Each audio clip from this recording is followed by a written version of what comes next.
This franchise may be long forgotten, but there was a time where this series was my life. I remember when I first played it. I was over my mom's best friend's house, and she had a son, and he had a PlayStation with a copy of Tony Hawk's Pro Skater. All I can remember is we had a lot of fun with it. A week or two later, after we first played it, our family got our first PlayStation. Yeah, I know, we were late to the party. We were more on the Nintendo and Sega side of things. But anyway, we got 4 games with it.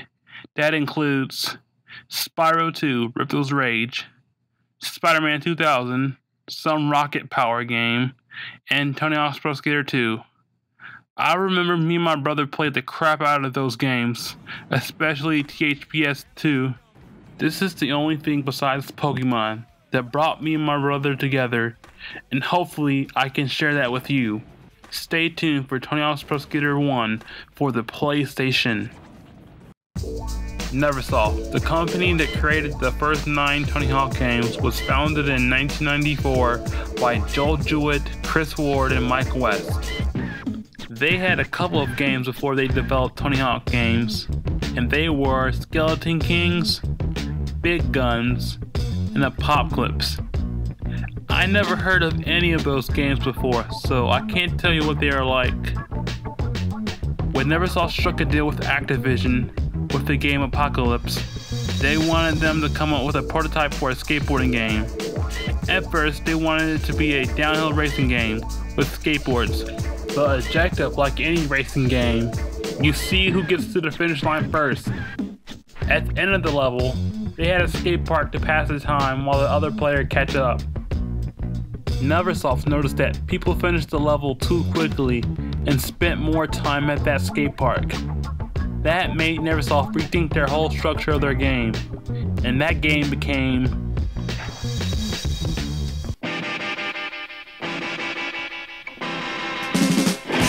Tony Hawk's Pro Skater, released August 31st, 1999 for the PlayStation, Nintendo 64, Dreamcast, and Game Boy Color.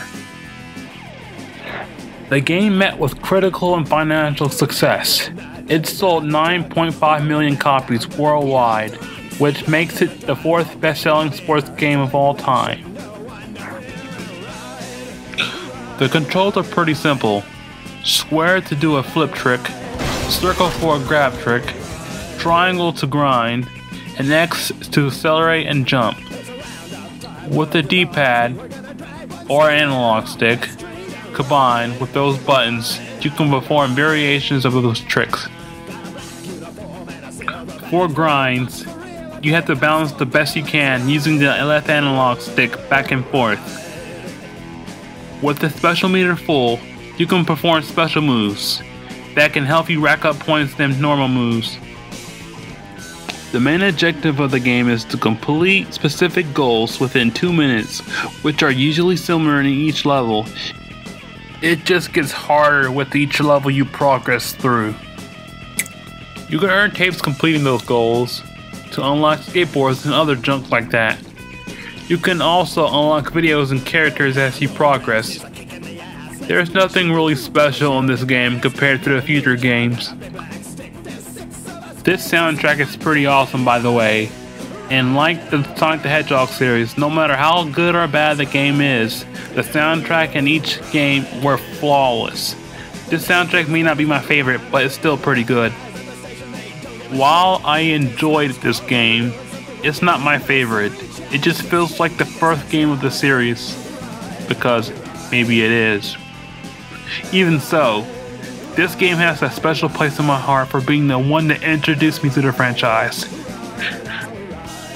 With the success of the first game, Neversoft needed to make a sequel that was better than the first, and that it was.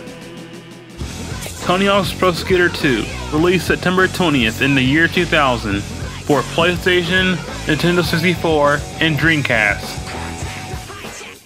While developing the new Spider-Man game for the PlayStation, Neversoft began developing the sequel to Tony Hawk's Pro Skater. Everything in this game is pretty much the same from the first, but better. With a new Create a Skater in Park feature, you can, you guessed it, create your own skater in a park. It's not as good as the future games, but it's still pretty cool.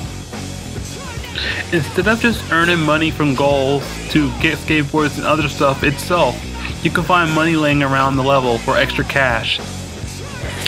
You can also set up your own class of tricks to your liking and other stuff you probably don't care about. Same controls as the first, with a few additions like the manual. You can do the manual by going up and down on the analog stick and balance it like you would a grind, but vertically.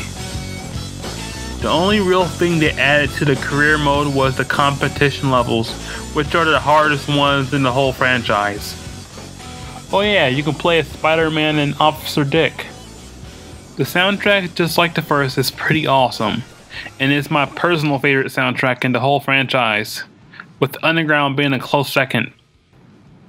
A year later, with the release of Microsoft Xbox, they released an enhanced port of the game called Tony Hawk's Pro Skater 2X, with different design menus, slightly enhanced graphics, with 4 new levels, a 4-player split-screen multiplayer, and you can create a female skater.